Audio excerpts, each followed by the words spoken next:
स्वागत है आप सभी का ब्रेक के बाद। देश हमारा देख रहे हैं आप। बढ़ते हैं आगे, रुको कर लेते हैं अगली खबर का। मैनपुरी में सियासी पारा चढ़ा हुआ दिख रहा है, जहां पूरा समाजवादी कुनबा ही जीत की जद्दोजहद में लगा हुआ है। लेकिन वहीं रामपुर में आजम खान अकेले ही चुनाव प्रचार में जुटे हुए दिखाई दे रहे हैं। भले ही उपचुनाव के लिए सपा ने 40 स्टार प्रचारकों की लिस्ट जारी कर दी, लेकिन रामपुर में तो प्रचार की मशक्कत करते सिर्फ आजम खान और उनका परिवार ही दिखाई दे रहा है। हालांकि इस बार आजम खान ने प्रचार की रणनीति में भी बदलाव किया है, लेकिन सपा के दिग्गज नेताओं की दूरी बनाने की वजह से रामपुर में आजम अकेले ही दिखाई दे रहे हैं।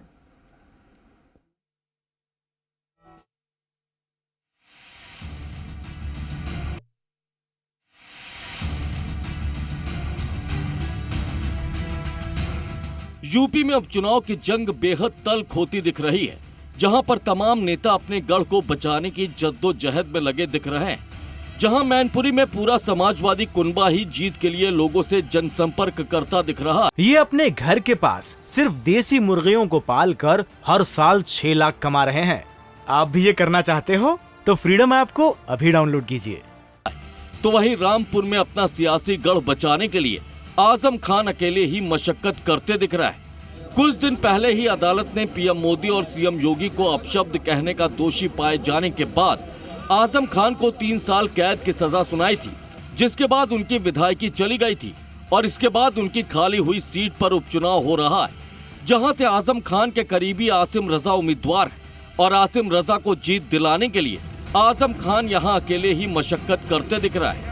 वैसे तो उपचुनाव के लिए समाजवादी पार्टी ने स्टार प्रचारकों की फौज तैयार कर रखी है, जिसमें पार्टी के 40 बड़े नेता शामिल हैं, लेकिन इसके बावजूद रामपुर में सिर्फ आजम खान ही प्रचार करते दिख रहे हैं, जिसे लेकर अब विरोधी भी हमलावर दिखाई दे रहा है। पूर्व कैबिनेट मंत्री मुख्तार अब्बास नकवी ने रामपुर में इशारों में आजम खान पर हमला बोला और उन्हें 30 मार खां की तर्ज पर तीर मार खां करार दिया है।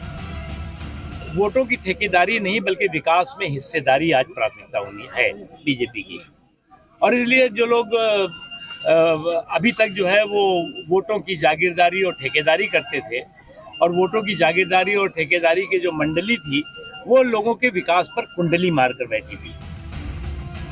आजम खान के लिए रामपुर की सियासी लड़ाई अपनी सियासी विरासत को बचाने की जंग है, जहां पर उनका सीधा मुकाबला देश की सबसे बड़ी पार्टी बीजेपी से। बीजेपी का दावा है कि रामपुर की लड़ाई में इस बार कमल ही खिलेगा, तो वहीं समाजवादी पार्टी के नेताओं के मैनपुरी में ही चुनाव प्रचार करने की वजह से रामपुर में आजम खान अकेले ही खड़े दिखाई दे रहे हैं। ऐसे में जहां समाजवादी पार्टी के स्टार प्रचारकों को लेकर सवाल खड़े हो रहे हैं, तो वहीं आजम खान के कुनबे को भी सियासी रसूख वाली इस सीट के हाथ से निकल जाने का डर सताता दिख रहा है। Bureau report. ये अपने घर के पास सिर्फ देसी मुर्गियों को पाल कर हर साल 6 लाख कमा रहे हैं। आप भी ये करना चाहते हो तो फ्रीडम ऐप को अभी डाउनलोड कीजिए।